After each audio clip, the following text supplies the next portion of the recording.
দাদা চলে এসেছে আমাদের বাড়িতে। কি দিয়ে খাচ্ছিস? ডাল দিয়ে। আর কি ভাজা? টক।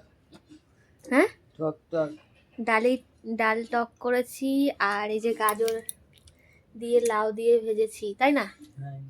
আর তুই কি নিয়ে এসেছিস? কুল এনেছি। এই যে কুল পাঠিয়েছে আমার কাকি। আর এখানে আমার মা কুমড়ো শাক পাঠিয়েছে। আর এই যে দেখো শাক, বেলে শাক, বেতো শাক, যাই একটা বলে আমার মা, তাও ফুল শুদ্ধ পাঠিয়ে দিয়েছে। চলো টাটা, এখন যাব ডাক্তারের কাছে দাদাকে নিয়ে সঙ্গে। এর টাকা কি করেছিস? আসতে হারাসনি তো?